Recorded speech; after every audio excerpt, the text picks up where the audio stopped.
Masih lagi di sini kita bercakap tentang agreement. If you look at the definition of derivatives, all derivative instruments are contract. A contract or agreement. Sebab dia punya future, the actual transaction will be happen in the future, but you arrange everything today. Okay? So when we talk about swaps, it's an agreement to exchange cash flows at specified future times according to certain specified rules. Okay? Agreement ni apa? You nak exchange your cash flows. Okay? So produk you di sini adalah cash flow, aliran tunai you. Okay? At specified future time according to a certain specified rules. Of course, we have to have the rules. The rules, for example, okay, if you like to change your cash flows, okay, it must have two parties at least. Okay, I want to change with you. Change what? Oh, cash flow. So how? How can we change our cash flow? For example, currently, for example, I already issue bond. Okay, this is my current situation. I issue bond at floating interest rate, for example. Okay. Mungkin I dah debt lah. Okay, I dah buat debt, I dah hutang at floating interest rate. So, if floating interest rate means that if the interest rate increase, my cost will increase, alright? Sebab dia floating. So, I said okay, and I did that debt, for example, for 10 years. Okay, that debt is long-term debt, for example, for 10 years. Now, 2 years already passed, another 8 years to go. And the interest rate currently, for example, is keep increasing as our market. As you know that OPR also keep increasing and so means that my cost of financing also increase. So since I already issued that, I already used that debt and still 8 years to mature to me. So what can I do actually? What can I do to reduce my cost because of increasing interest rate? That my problem. Your side, maybe your side, the other company, you pun ada hutang sebelum ni tapi pada kadar low. You mungkin berada di Singapore, for example, another country. You also have your own debt, for example, but then your cost of financing you're not floating. You use fixed interest rate, 10% for example. So whatever happen in market doesn't matter. Your cost will be 10% forever until maturity, and you still have 8 years to go, for example. And you look at in Singapore, for example, interest rate keep decrease. Even though the interest rate increase, but you already lock yourself because you issue at fixed rate. So how can I want to take advantage of reducing in floating rate? How can you take advantage of reducing in fixed rate? Interest rate yang reduce tu you fix, kalau boleh you nak macam tu kan. Interest rate naik, I takut. How can I change my nature of my liability? Okay, currently my nature of my liability is in floating rate. Your nature of liability is fixed rate. Dan kita terikat dengan masa. I tak boleh simply tukar, right? 8 years to go. So how can I reduce the risk? I can do swap. I change the cash flows. My cash flow what? Okay, in floating rate. Your cash flow is what? In fixed rate. So we change.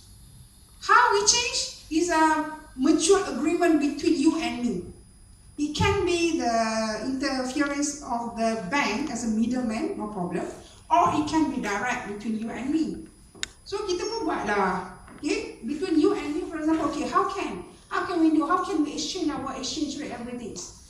Of course, we have to have the rules and regulation here. Okay, we will change it every 6 months, for example. For how many years? Only 3 years, for example. So at the end, both of us will get the benefits. We do that, actually we can get the benefit. Benefit of what? Myself, currently my liability in floating rate, right? Floating rate. I would like to have the fixed rate, but I cannot change the original one.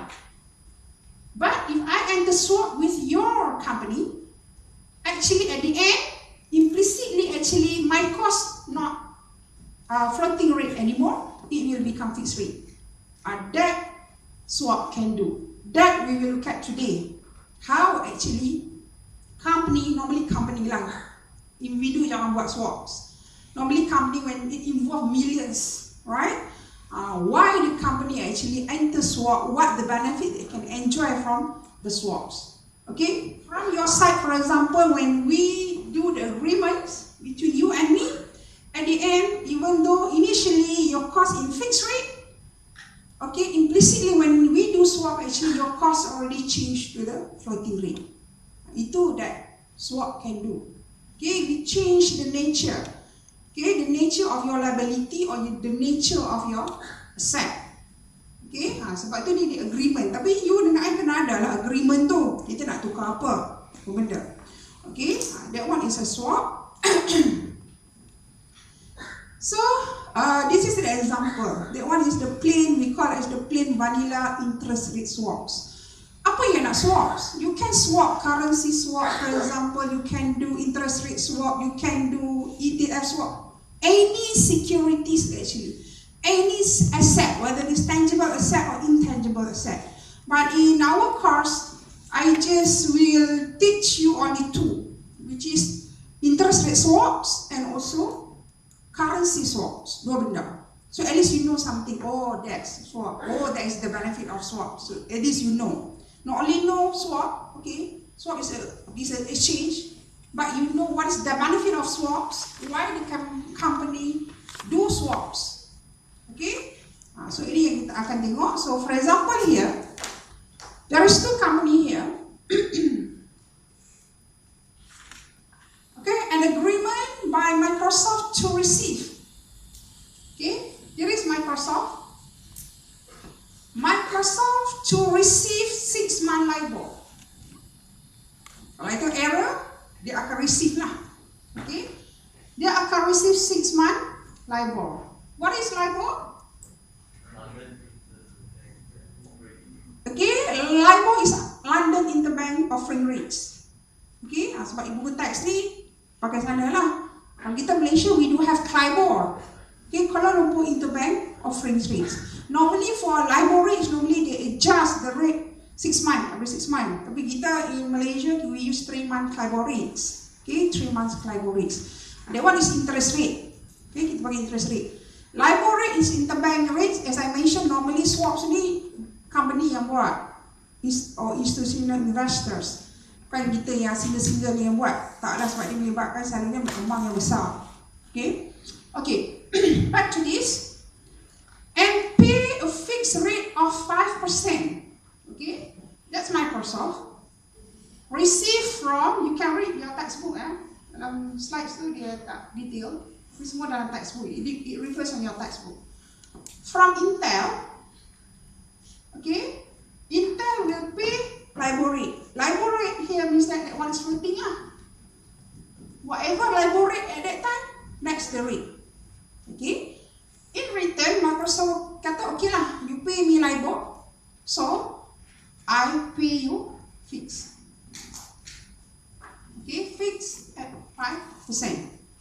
Okay, every 6 months, sebab that one is 6-month LIBOR, the rate akan change. Okay, so yang fixed rate ni pun dia akan every 6 months lah.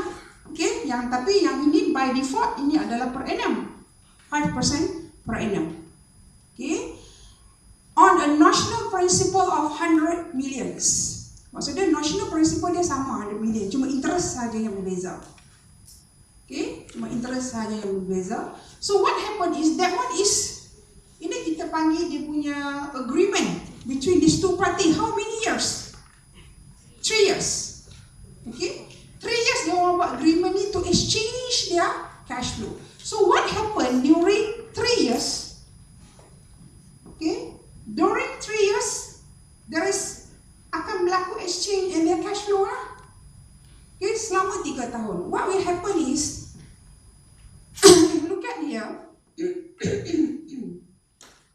the cash flow to Microsoft here, since here, sorry, Microsoft will receive LIBOR.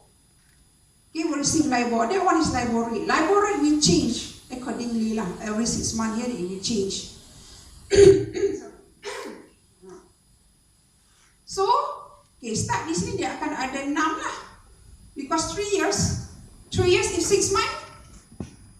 twice a year, am I right? Twice a year lah. Twice a year, if 3 years, there will be 6 cash flows. So what Microsoft will receive or pay here is something like this. Okay, for example, that one is cash flow, floating rate. Floating rate yang dia akan terima, sebab itu positif here. Okay, sebab dia akan receive floating. Okay, and at the same time, Microsoft will have to pay something to the Intel at 5% interest rate. 5% interest rate per annum. Okay, per annum. And now you exchange your cash flow every 6 months. That's why here it divided by 2 is 2.5%, right? You times with the notional principal, that one is become 2.5 millions. Begitu juga di sini, all this one is per annum. Okay, per annum. By default, all per annum. Kalau 6 months kita adjust, you divide by 2 semua lah. Okay, so you can find here that one is your net here. Okay, maybe first two beginning of your transaction here, you akan dapat loss. It depends, because it depends on the LIBOR rate, and LIBOR rate is keep changes. Kalau that one is happen when the LIBOR rate increase in the future, so you can see that one is your cash flow. That one from side of Microsoft. The other side akan jadi dekat Intel lah. Okay, another way around. That what happened during the life of the cash, during the life of the swap. Selama 3 tahun ini yang akan jadi, dan dia orang akan keep track lah. Okay, cuma sekarang ni kita nak tengok sekarang ni. Okay, if that happen, so why company enter swaps? Okay, they change cash flow. Okay, they can change cash flow as what you see kan. Tapi apa benefit kepada dia sebenarnya? Okay, why the company use interest rate swaps? Okay, normally interest rate swap, why they use, there's 2 main reasons lah. Okay, 2 main reasons. First, they want to convert their liability from fixed to float, or maybe float to fixed. Not only liability, they may also to convert their investment. Liability means that bila you berhutang orang. Investment, cash outflow kan, bila hutang you have to pay the interest to the outsider. That one is liability. Investment is what? You invest somewhere and you get the returns.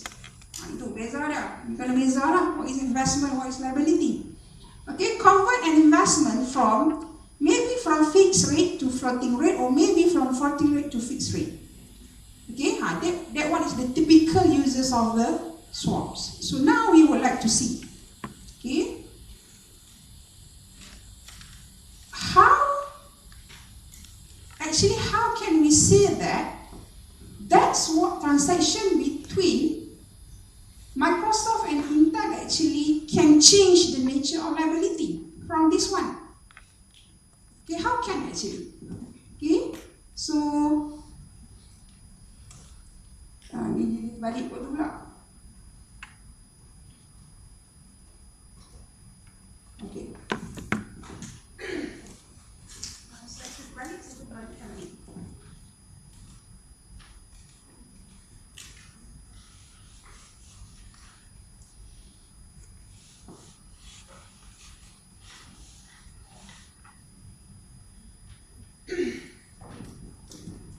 Okay, there's 2 companies, Intel and Microsoft. Okay, asalnya Intel, for example, currently they have their own liability. Okay, currently they have their own liability. Liability dia dalam bentuk apa?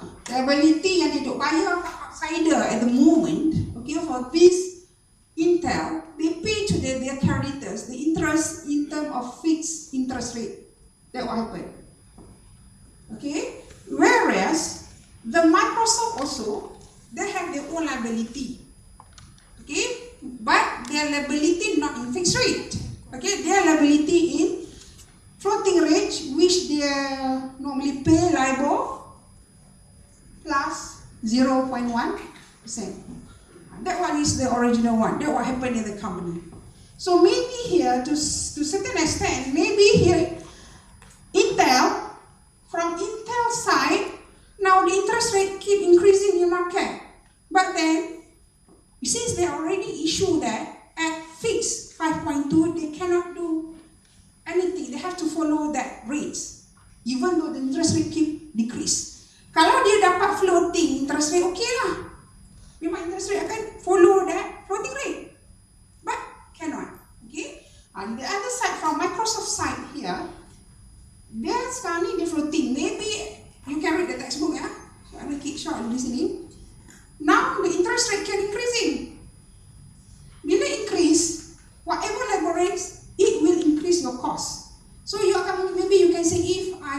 fixed rate, so I should be okay now. If the interest rate is increased, so no problem because I already fixed. So how can you change that nature? That's the question. How can you change that nature from floating to fixed and fixed to floating? How to change the nature? Then you enter swap. You buat agreement between Intel and Microsoft. So dia buat agreement. Okay, so dia pun buat sepanjang 3 tahun ni kita dah buat apa? Back to the first questions. So Microsoft said, okay, since I have to pay out to my creditor at LIBOR rate, could you please pay me LIBOR rate? So dia akan minta LIBOR di sini lah. Okay. So Intel pula kata, okay, I have to pay out at about 5.2%. So since that one is fixed rate, so I will ask you to pay me fixed rate so that I can use whatever you pay me here, so that I can pay here. So done, right? Tapi dia ada timbal balik lah. So what is the rate that you will request from Microsoft? It depends on your agreement. Sebab tu nama dia agreement. Let's say Microsoft, okay, I just pay you 5%.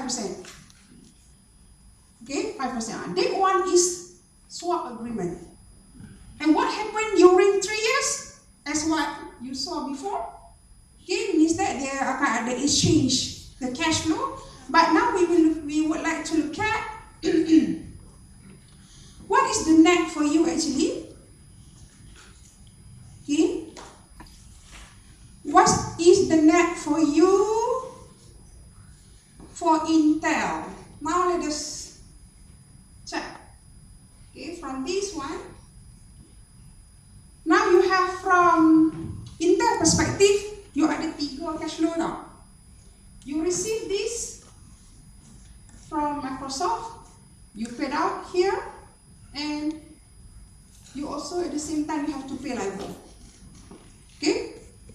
So if you look at to the net effect of these 1, 2, 3 transactions, okay, you receive, if you look at the arrow here, you receive 5. They say I put receive as positive. But I receive, I dapat lah. Okay? I receive 5%.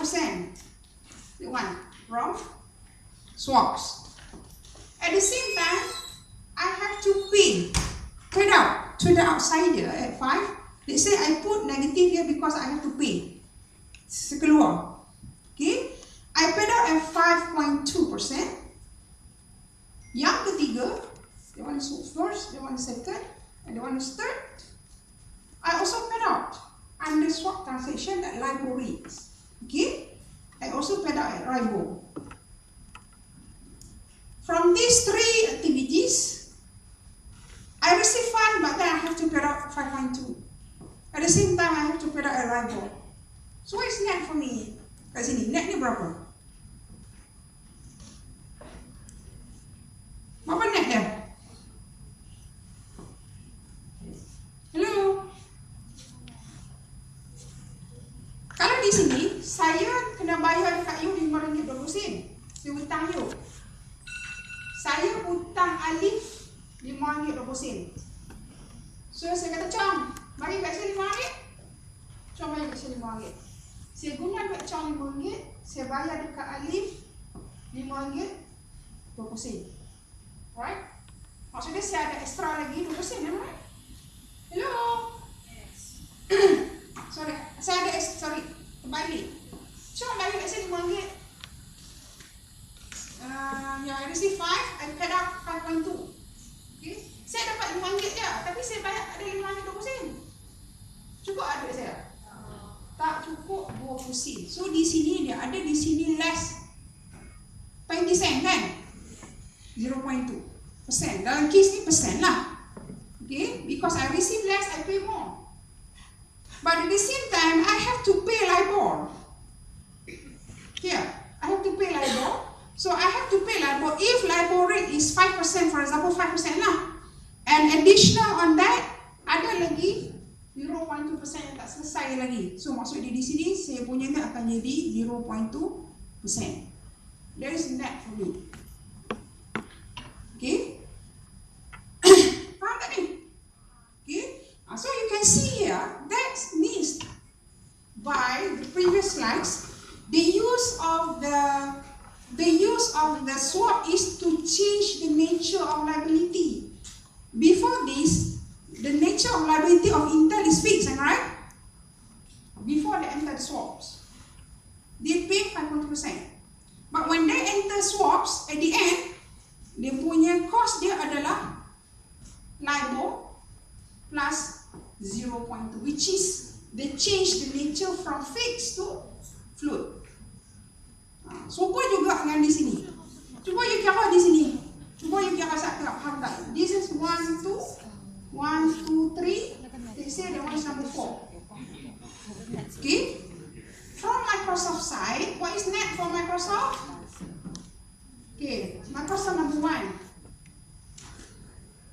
Arrow keluar, maksudnya dia pay. Okay. Pay 5%.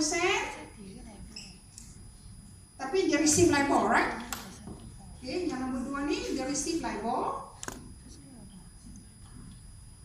Tapi dia kena bayar juga LIBOR plus 0.1%. Okay, what is net for Microsoft? Cuba ya. What is net for Microsoft? Negative means that you paid out. Positive, you receive. All this one in your textbook. If you do not understand what I'm trying to say, please read the textbook, the same thing. Okay, berapa net?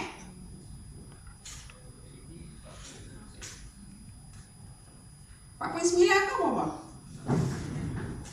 That one is your cost. That one is your liability. Berapa? How much? Kita kalau ni secara ni, you receive, here you receive LIBOR kan? You receive LIBOR, you pay LIBOR. If I receive 5, I pay 5. Cancel out lah, tak kisah lah whatever. So the rest, how much your cost actually? Berapa? I bukan hanya kena bayar 5% saja. At the same time masih ada juga ada lagi 0.1% lagi tak settle di sini. So 5.1%. It will be my new cost of my liability after swap transactions. So that's why we say here, initially here, my cost in floating rate, right? But because I enter swap here, at the end, the net for me is I already changed from floating rate to fixed rates. That you see the typical uses of the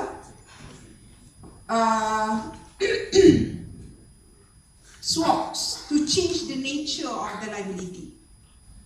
Okay, any questions so far? Yang ni memang kena faham, memang wajib soalan exam. Tak pernah tak masuk, melainkan masuk untuk soalan. Okay? Semua chapter lah masuk sebulan ya. Okay. These transactions, we assume that one is direct between Intel and Microsoft. But normally for swap transaction, normally it will involve financial intermediaries. Bank yang akan jadi orang tengah. Bank will be the quotation rates. Okay. It will be arranged between two parties. That's normally what happened. Okay. So what happened if, let's say, there is financial institution involved here? Okay. For example, guna color bomb atau?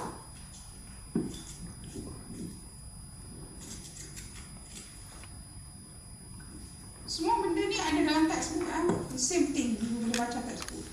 Okay. So let's say here, there is financial institution here. Kan jadi middleman. Okay, financial institution. Of course, when there is financial institution, they also have ask for the profit for their side. Okay, so let's say the margin that request by the bank say, okay, I will arrange the swap transaction between Microsoft and Intel, but I will charge you 3 basis point. Normally interest akan dalam bentuk basis point. Okay, 3 basis point, how many percent? 0.5%. or is equivalent to 0.03. Sebab nama apa persen? Percentage, peratus. Mestilah per 100. 3 per 100 is 0.03. So bank will charge 0.03. So bila bank charge 0.03, to which party yang dia nak charge? Which party yang bank rasa dia nak charge? Yang 0.03 ni. Okay, normally what happen, dia akan equally attractive for both. Dia charge kawan ni sikit, dia charge kawan ni sikit, dia charge kawan ni sikit. Maksud dia kalau total dia nak return dia 0.03 per ratus, so each person berapa kena charge? Maksud dia di sini dia akan charge 0.015. Here also dia akan charge 0.15%. Okay, 0.15%. Okay, ini dia akan charge kepada Microsoft, ini dia akan charge kepada Intel. So that is equally. Bila dia charge macam ni, maksudnya apa jadi dengan interest di sini? Adakah Microsoft masih lagi kena bayar 5%? Bila ada financial intermediary, what do you think? Mestilah dia kena bayar extra. Sebelum ni, tanpa, without financial institutions, direct between Microsoft and Intel, they just pay 5. But because of the financial intermediation in the middle here, and they charge Microsoft 0.05, the cost, new cost for Microsoft will be 5.015%. Jadi lagi besar lah. And suppose Microsoft receive 5 kan? Kalau tanpa, without financial intermediations, Intel should receive 5%. But then, because of the financial bank here, bank charge pula 0.015, adakah Microsoft, Intel masih lagi terima 5? So berapa dia akan terima? 4.985%. So the difference here will be 0.03, which is belong to financial intermediations.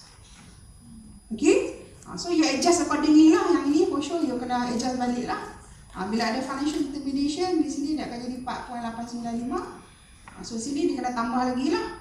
Okay, 0.015. Cost dia akan bertambah. Ini you recalculate lah. Instead of 5.015, so di sini pun dia akan tambah lagi 0.015. That one if there is financial intermediations. Okay, so that's why you look at here. Okay, that's why here the rates that Intel receive if there is financial intermediations here only 4.985, and Microsoft have to pay more 0.015 because of bank as 3 basis point. Okay, so elaborate tak ada masalah, itu masih lagi macam biasa. Ada tak? Hello? Do you understand or not? Okay, that's how company actually can change the nature of liability from fixed to float or floats to fixed. That one the example of liability. But not only liability, actually you also can change your nature of your asset. Okay, bila asset, kalau kita tengok di sini signage dia tu dia jadi lain sikit lah. Okay, contoh.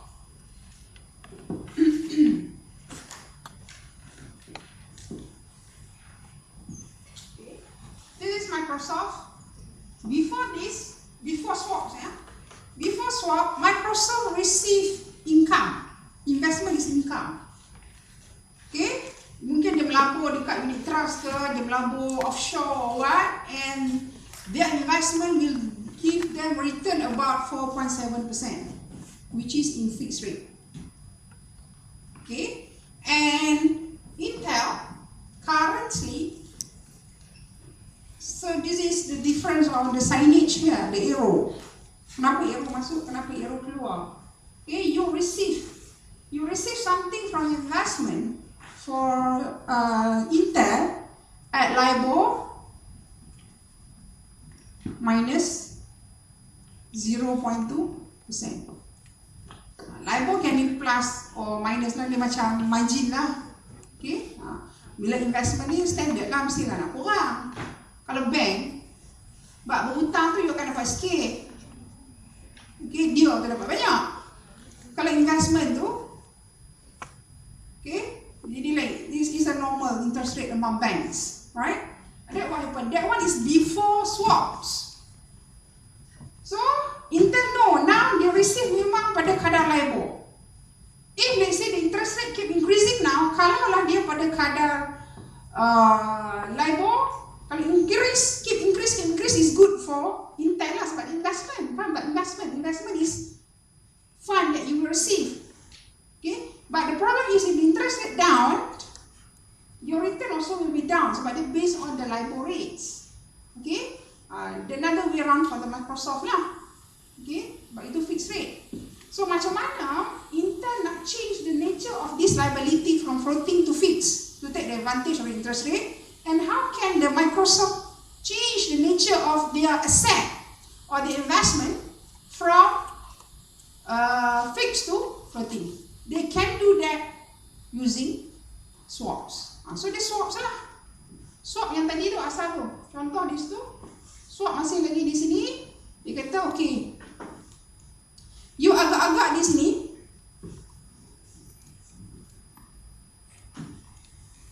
katalah saya letak A di sini kan, sebab situ dia tak keluar lagi apa benda ke situ.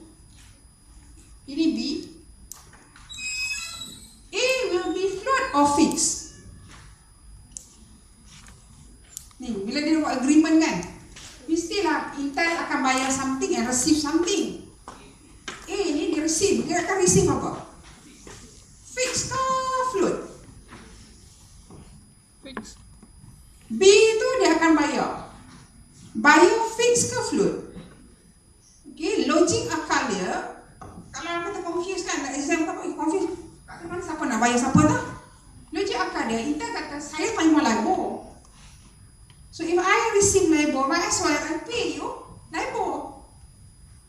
Katakanlah kalau lah katakan saya duk terima LIBOR, tiba-tiba I pay you fixed. Dana tu nak ambil mana? You know? If I have to pay you Apple, I should have received Apple. Then I can use Apple to pay you Apple. Kalau you makan durian, tapi saya duk tanam pokok Apple, how can I bagi Apple kat you yang you makan durian? Faham tak? So dalam kes ni sama lah. I receive LIBOR. So under swap transaction should be I pay LIBOR to Microsoft. It's same here. I receive fixed rate. Whatever fixed rate I receive, and then I pay you also fixed rate, which is 5%. Ini dia punya transaction. Okay. This same understanding for the liability, ini asset or investment.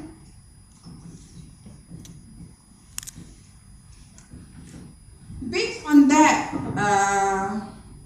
example, could you please calculate here what is net for Intel and what is net for Microsoft?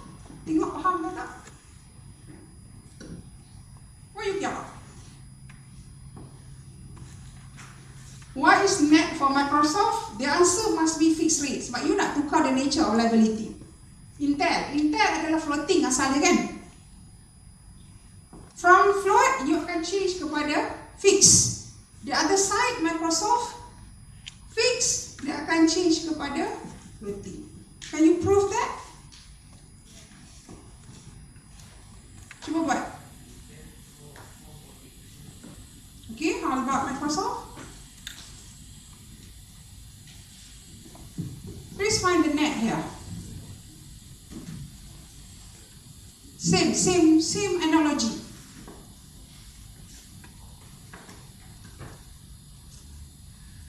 Receive what, pay what. Whatever you receive, you put as plus. Whatever you pay, you put as minus. So easy for you to understand. Look at the error. This error is goes to you means that you will receive.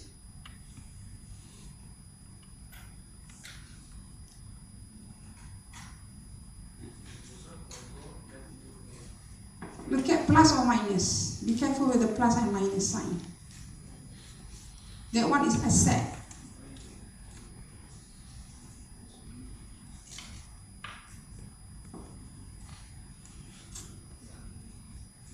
Okay. Dapat dah?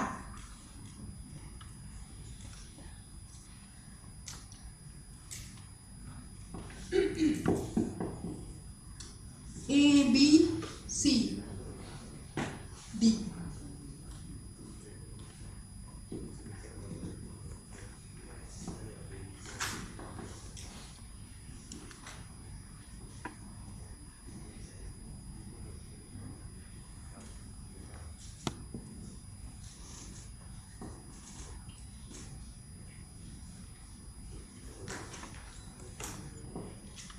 What is net here? What is the answer? Alif got 4.8. All 4.8. Okay, so now we look at how. Okay, Intel will receive 5. Receive means that if I put positive, I receive lah. Okay, I receive 5%. At the same time, yang B ni I paid out. I bayar dekat Microsoft that LIBOR. Let's say I put LIBOR. But here, the C here, I receive also LIBOR. Okay, I receive also LIBOR minus 0.2 cent. So if you look at here, whatever LIBOR I receive, I paid out as LIBOR, so it's nothing lah. I terima 5%, I bayar kat dia 5%, tak ada apa-apa lah kat saya. Apa lagi yang tinggal kat saya? Okay, I got 5%, it's written for me. At the same time here, di sini less, maksudnya dia kurang kan? 0.2% here.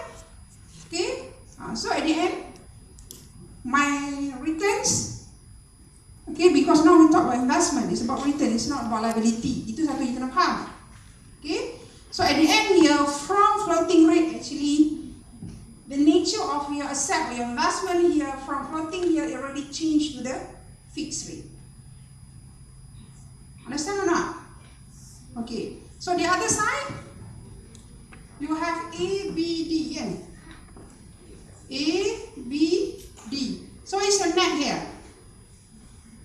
What's the answer? LIBOR? LIBOR? Minus 0.3%. Okay, let us check. First, you paid out N. You paid out 5%. B, I receive LIBOR. D, I receive 4.7%. Okay, nah ini dengan ini. Return I memang LIBOR lah. LIBOR. The difference here, I receive 4.7, but then I paid out 5. Terima sikit, bayar banyak. Right? I just receive 4.7, but I paid out 5% here. Maksudnya di sini dia ada, di sini tak cukup, di sini lagi 0.3 lah kan. That's why di sini you minus lah. Sebab dia macam you hutang lah. You terima sikit. And that one is your investment. Suppose I get a LIBOR, but then because of I receive just 4.7, I have to pay out 5, about 0.3 difference, which will make my income lower. Otherwise, jadi minus. Plus minus here, you have to be careful. Okay, one, how to plus minus, look at first whether they want an investment or they want is an asset. Okay, that's how we say that how actually swap can change the nature of liability. For example, here fixed, originally fixed interest rate, but when they enter swaps, the return for Microsoft actually already changed to the floating. Okay. It also same for the Intel here.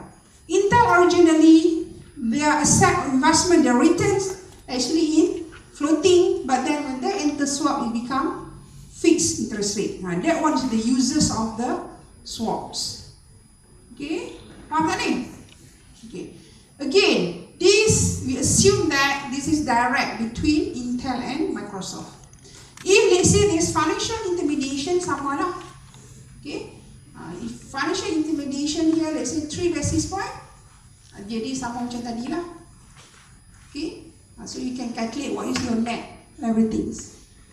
Okay, normally when there is financial intermediation, normally how they charge this party, they charge this party normally is equally attracted for both. Kalau dia nak 3 basis point, dia akan bagi 2. Okay, faham tak ni? Okay. So, and normally swap normally is arranged by the financial intermediations, and they will give lah, they will bid and offer what is the swap rates and everything. Okay. Okay. Okay. So next is there is one argument that based on, we call as the comparative advantage argument. What is the comparative advantage argument here? Means that, okay, from here, what you can see is the use of the swaps. What is the use of the swap? Okay, when I want to change the nature, sifat asal saya punya account saya. If currently I have fixed rate, so I want to change to the float, or maybe float to fixed. Okay, I can do swaps. Okay, maybe it's clear. Maybe it's raised another questions. Okay, let's say I'm the company A and you are the company B. Okay, so actually what is, instead of the benefit for us just change the nature of liability, as the added benefit for us actually we do swaps in term of monetary, for example. Dari segi keuntungan saya, macam mana? Okay, if I enter swaps, is it only one party will enjoy the benefits? For example, if I enter swap, okay, if interest rate increase, I will be fine, but you have to bear the losses, for example. If down, rather way around, you have to bear the losses, you will incur, I will loss. Adakah macam tu? Okay, so sekarang kita nak tengok next step we will see. Next step we will see actually when you enter swaps, actually what is the real benefit for you instead of you change your liability tadi tu. What is your real benefit of entering swap for perspective of the company? Okay, so how to see that? How to see the impact? How to see the impact of swap now? There is one argument, this is one concept now, okay, that discuss about the benefit of swap, what we call as the comparative advantage argument. Under that comparative advantage argument, we can see that when you enter swap, actually both company will enjoy the benefit, whatever happened to the market. If you profit 10, I also profit 10. Maksudnya kita we spread the profit equally between you and me. So now we would like to see how actually you can do this, okay, but based on the comparative argument. Sebelum tu pakai over.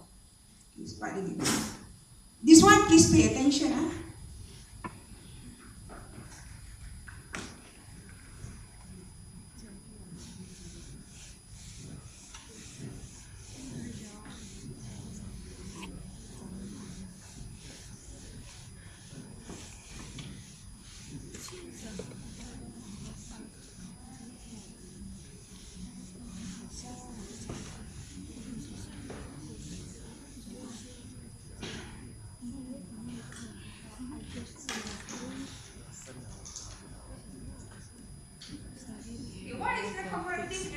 Argument. Okay, so now we have two companies. Okay, so now we have two companies, A and B. Okay, A and B. So dia kata A wants floating rate. B dia kata kalau lah dia nak meminjam, dia suka pada fix. Okay, whereas for B is fixed rate and floating rates. Okay. Normally, if you want to do swap, you have to look at the interest of the two parties, whether it meet or not. If they say you need fixed, I pun nak need fixed, dia tak boleh buat swap. So dia kena correctly match lah, correctly match. That's why here, if they say I want to borrow at floating rates, so I tak tahu ada tak pihak yang nak borrow pada kadar fix yang mana kita boleh buat swap. Later, both will enjoy the benefits. I don't know who, but bank might know. If everybody go to bank and ask, so at least bank have a database, right? Bank mungkin kata, oh, that company want fixed rate, you want floating, let me arrange what we can do, for example. That's why there are the financial intermediaries. Okay, so back to this one. If A want floating, if, okay, ini if kalau dia go directly to market, berapa cost dia? A kalau dia pergi kepada market pada kadar floating rate adalah LIBOR minus 0.1%. Ini sebelum swap lah. That one is before swaps. BBB dia nak borrow pada kadar fix. Yang ni maksudnya without swap ni. Dia tak dapat swap apa-apa lagi. Okay. If B go directly to the market, but what is the rate for B? 5.2%. Ini quotation direct daripada pasaran. Okay, so sekarang kita nak tengok, when they enter swap, is it their cost is still same or at least reduced? Okay, ini without swaps. So now they would like to enter swap. Before they want to enter swap, they have to look at to their comparative advantage argument first. What is it mean by the comparative argument is that, kalau you tengok sini kan, for fixed rate, AAA, if they borrow as fixed rate, the cost for AAA is just 4. Am I right? Whereas for BBB, the cost for BBB is 5.2. So siapa yang lagi rendah cost? Now we talk about borrowing. Who have the advantage here? A have advantage in fixed. Kalau floating? If floating?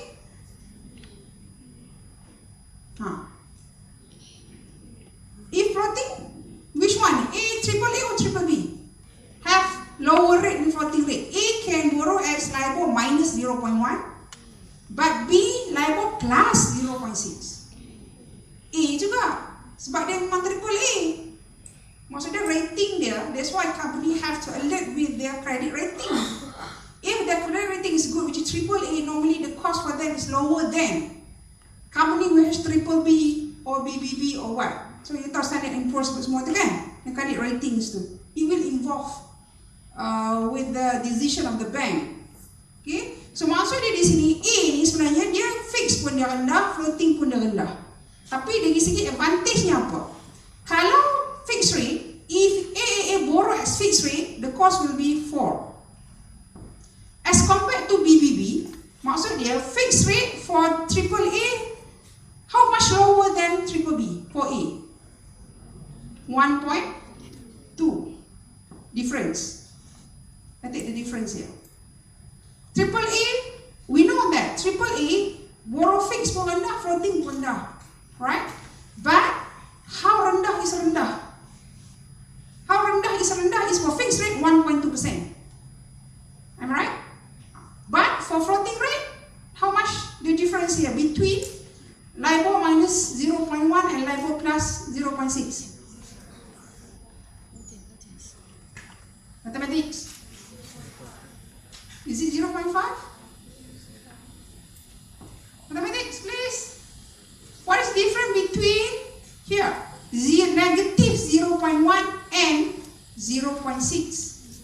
0. 0.7.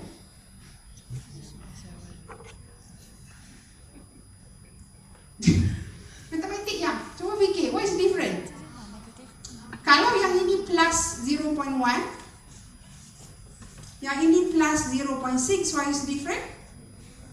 Maybe you can say 0.5. Difference kan? Tapi kalau ini negative 0.1 is different. Negative 0.1 and positive 0.6 is different. Kalau you belajar zaman kanak-kanak dulu integer. You remember integer?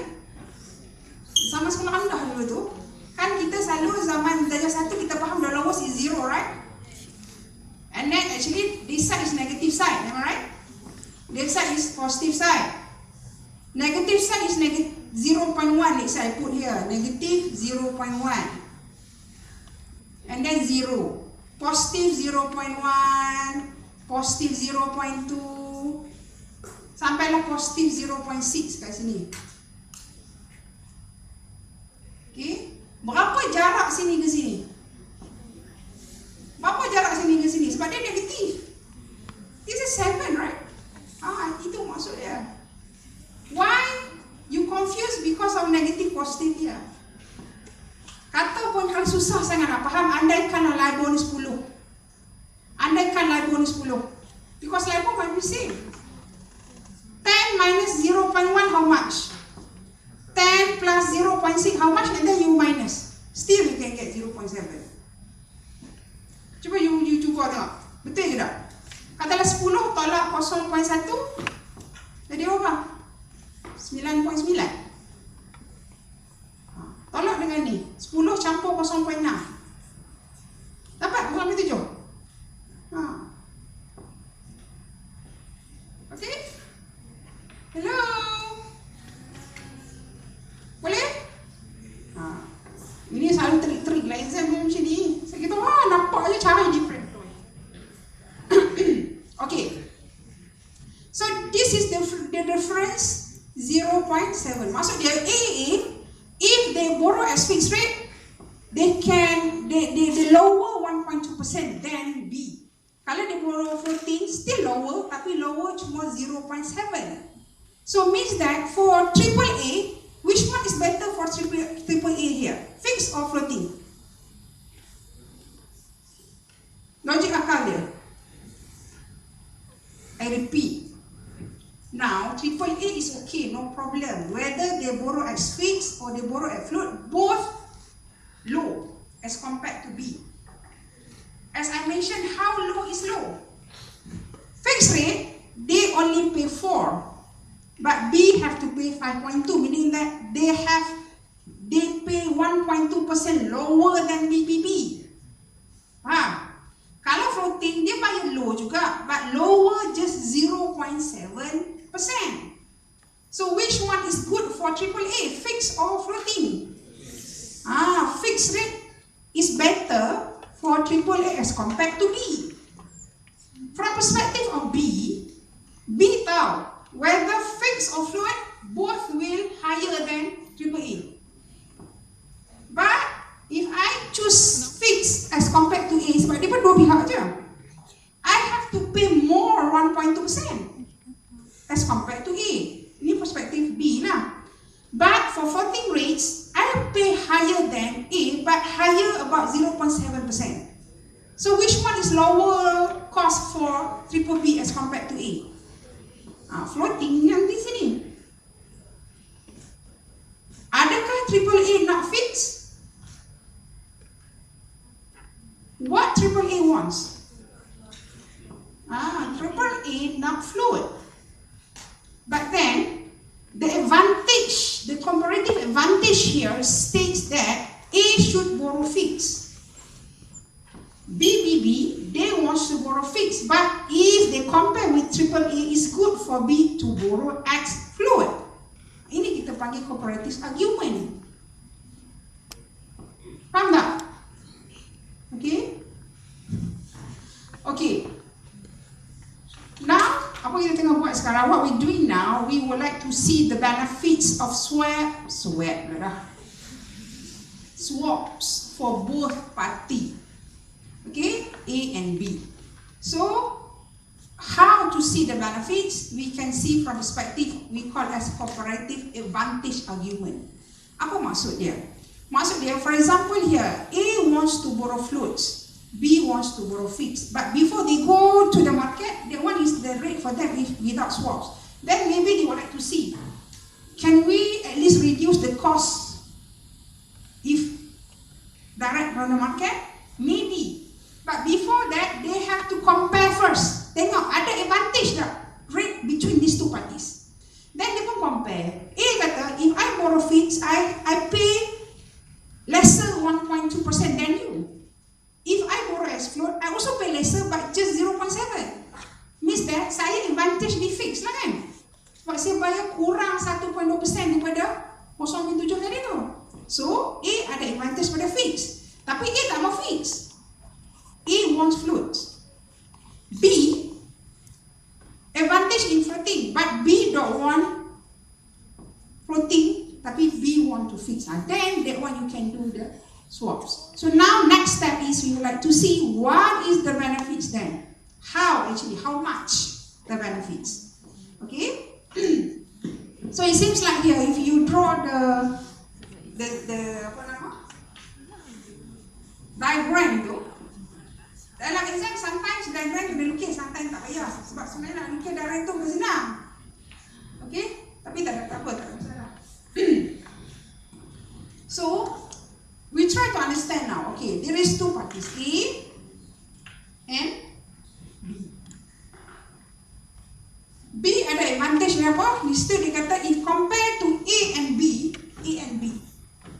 Okay, A and B, if I compare A, dia ada advantage to fixed rate 4. Okay, A pun pergilah meminjam pada kadar 4 kat luar. Okay, B, ini advantage dia adalah floating, which is LIBOR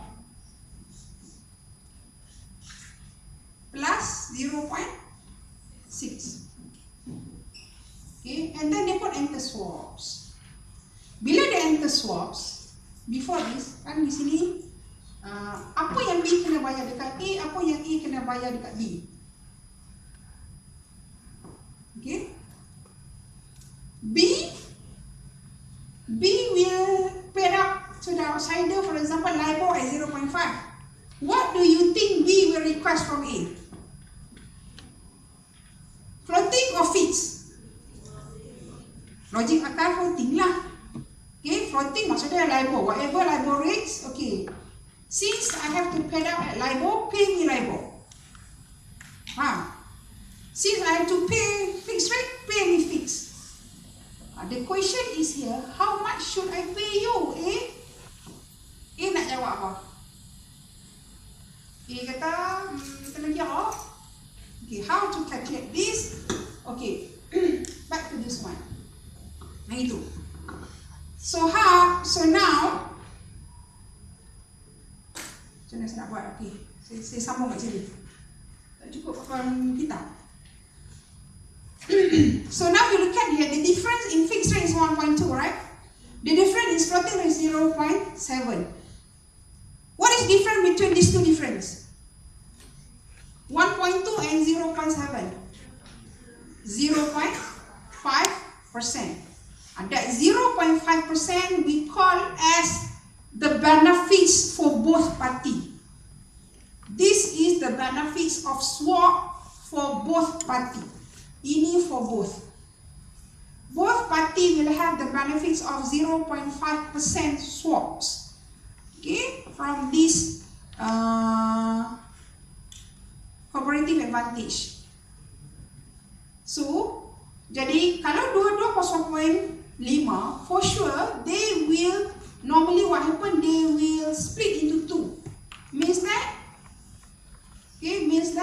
okay, A kata, okay, kalau dua-dua kita untung 0.5, I take half, you take half. That one we call as the equally attractive for both parties, the benefits too. That one is for total for both.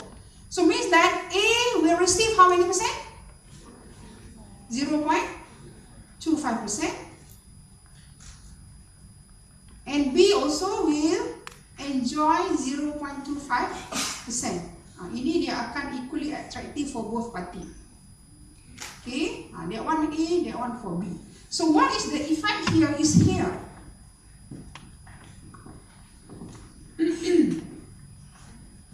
That one is without without swaps, right? Then dia kata, okay, now kita enter swap. And from that swap, from the different interest rate, 0.5, if we split into two, you take 0.5, I take 0.5. So it means that kalau with swaps, what happens is, you can, sebab now we talk about borrowing. Maksudnya, I can save 0.25%. Yang B pun akan save 0.25%. Both equally attractive. So what is the net now? Kalau dia pergi direct pada pasaran, cost dia LIBOR minus 0.1. Tapi sebab dia enter swap, dia boleh save lagi 0.25. So what is net dia? LIBOR plus minus, right? Minus 0.35% lah. Minus lagi banyak lah. Kan ini cost. Kalau cost saya 5%, kalau dulu saya tolak 0.1 je, sekarang saya ada additional lagi, saya tolak lagi 0.25. Jadi lagilah rendah cost saya, because now we talk about borrowing. Okay, so here, previously your cost is 5.2 kan, without swap. So now when you enter swap, you can save 0.25 at the end. What is your cost? 4.95%. Okay, 4.95 ini adalah net for A, and then that one is net for B.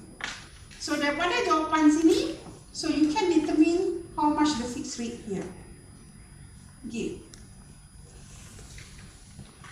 Maksudnya di sini, I nak you determine apa fixed rate kat sini.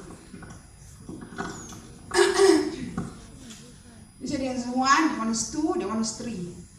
So net for A adalah, I receive fixed, I don't know what is the fixed rate. I paid out for, I paid out LIBOR.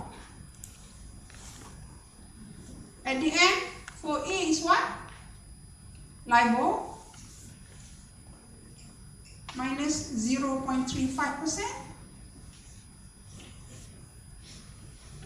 Here, net for B here, ni I paid out. Okay, I pay fixed. I don't know what is the fixed rate. I receive LIBOR. I pay LIBOR.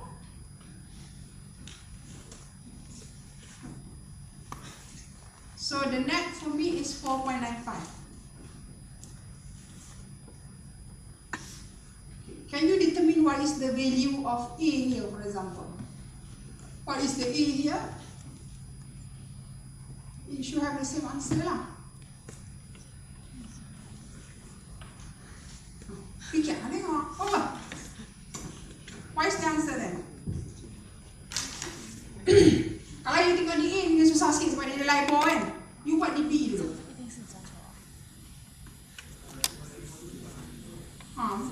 Buang lah. Berapa lagi yang ada A supaya jawapan dia jadi 4.95? Cuba letak 4.5 kat sebelah ni. Jadi tak? LIBOR negatif 0.35. Kalau jadi, betul lah. What should be the A here? 4? Well done. 4.35. That's how the answer. Dalam slide ni dia bagi macam tu ya. Dia pasal dia suruh you baca buku. Dalam buku macam tu lah dia explain. Okay? That's how actually what means by the cooperative advantage argument, and you can see the cooperative advantage argument. If you do nothing, if you do not enter swaps, for A, your cost is LIBOR minus 0.1 only. But then when you enter swaps, you can get additional 0.25%. At the end, your cost, you not only minus 0.1, but then you can minus 0.35. Okay? And if you look at to B here, initially, if you do nothing, you directly borrow from the market, your cost is 5.2%. Okay? But when based on the comparative argument, it seems like you can get some things. How much? Okay, I can save 0.25% in terms of the interest rate, which will reduce your cost to 4.95%.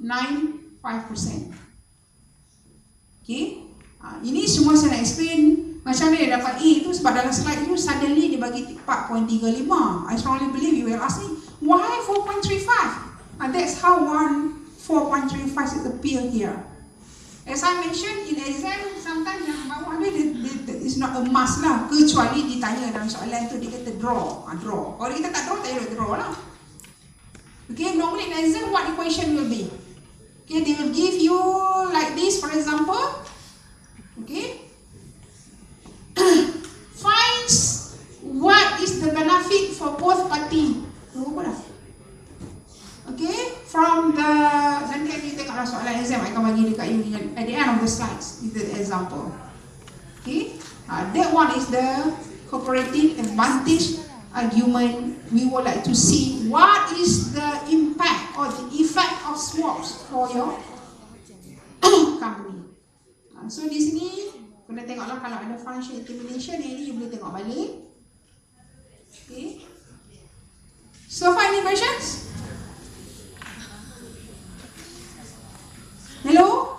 This is the example of borrowing. You also same goes to asset. We want some of that. Okay. Okay, ada soalan tak before we dismiss? Ya. Kenapa?